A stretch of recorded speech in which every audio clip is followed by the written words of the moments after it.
বাংলাদেশ চলচ্চিত্র সার্টিফিকেশন বোর্ডের দেওয়া পর্যবেক্ষণ মেনে মঙ্গলবার পুনরায় ছাড়পত্রের জন্য জমা পড়েছে শাকিব খানের বরবাদ। দুপুর 12টা থেকে সিনেমাটি দেখছেন চলচ্চিত্র সার্টিফিকেশন বোর্ডের সদস্যরা। সবকিছু ঠিক থাকলে ছাড়পত্র মিলতে পারে সিনেমাটির। খবরটি গণমাধ্যমকে নিশ্চিত করেছেন বাংলাদেশ চলচ্চিত্র সার্টিফিকেশন বোর্ডের ভাইস চেয়ারম্যান আব্দুল জলিল। গণমাধ্যমকে মঙ্গলবার আব্দুল আজিজ জানালেন, ছাড়পত্রের জন্য বোর্ডের পর্যবেক্ষণ মেনে পুনরায় বরবাদ আমাদের কাছে জমা পড়েছে। ইতিমধ্যেই সিনেমা বোর্ডের সদস্যরা দেখেছেন।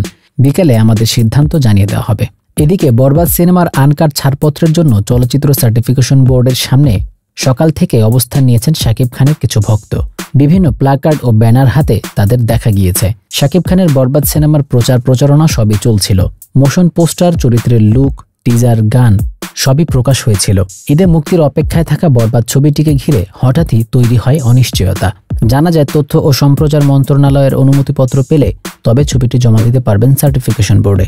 কিন্তু সেই নথি প্রাপ্তিতে দেরি হওয়ায় বরবাদ মুক্তিতে তৈরি হয় অনিশ্চয়তা। চলচ্চিত্র সংশ্লিষ্ট বিভিন্ন গ্রুপে এ নিয়ে লেখালেখিও হয়। অবশেষে গত মঙ্গলবার মন্ত্রণালয়ের অনুমতিপত্র মেলে ছবিটির। তারপর সোমবার ছাড়পত্রের জন্য ছবিটি জমা পড়ে বাংলাদেশ চলচ্চিত্র সার্টিফিকেশন বোর্ডে। তারপর বরবাদ সিনেমাটি দেখে কয়েকটি দৃশ্যে নিজেদের পর্যবেক্ষণ জানান সার্টিফিকেশন বোর্ডের সদস্যরা। পর্যবেক্ষণগুলো ঠিক করে পুনরায় চলচ্চিত্র জমা দেওয়ার কথা জানান তারা।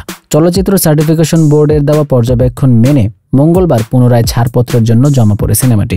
কিছু দৃশ্যের বিষয়ে আপত্তি ছিল সদস্যদের, সেগুলো আবার সম্পাদনা করা হয়। বরবাদ ছবিটির পরিচালক মেহেদী হাসান।